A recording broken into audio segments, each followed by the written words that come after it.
Biblegateway.com is a really helpful resource to look up Bible passages or Bible verses and to do some basic research.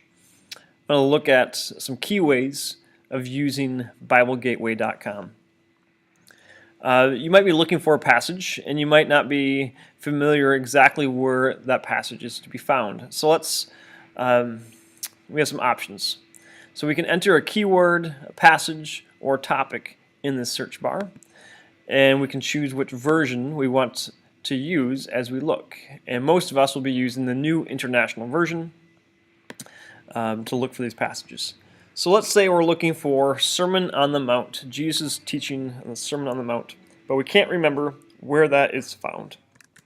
So we could simply type in Sermon on the Mount in the search bar. We want it in the NIV. We click on search, and it's going to give us the key passage where that's found, and that's Matthew 5 through 7.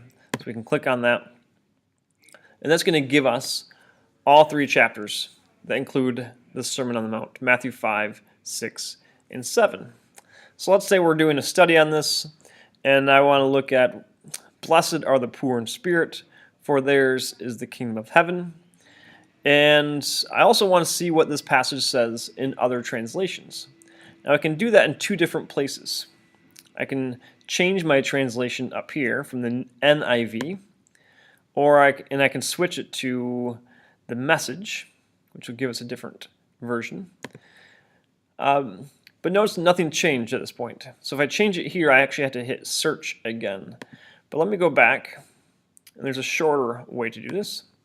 Down here, I have my passage, and I'm told it's the New International Version. Now if I do a drop-down click here, and I can now show me all the different English translations, here I get the Message, and if I click on this, it automatically switches to the Message translation.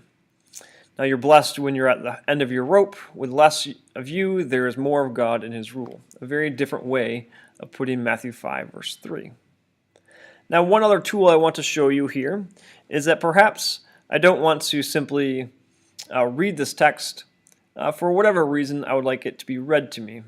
So I can click on this button over here, and I can click on it, and it'll take me to a new website, and someone begins reading to me. When Jesus saw his ministry drawing huge crowds, he climbed a hillside.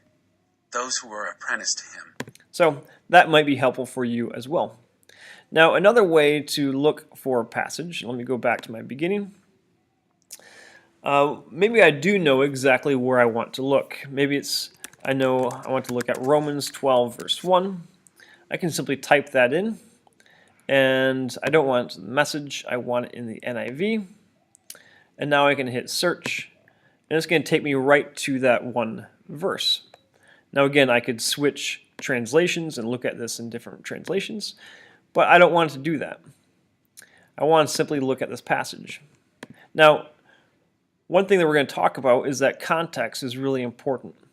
So I only get this one verse, and if I want to see more of this passage, I would click on this, and this is going to show me the full chapter. So now I still get Romans 12 verse 1, but I get to see all the material that comes before or after this, which can be really helpful in understanding what the purpose of this passage is all about. So Bible Gateway is a great tool to use to look for passages, especially when you don't know the actual location of the passage, like the Sermon on the Mount or Jesus' teaching of the Good Samaritan. If you were to simply type that in, it would take you to the places where Jesus actually uses that. So I hope you found this helpful. Hope you are able to use Bible Gateway, and it can be of use to you. Thanks.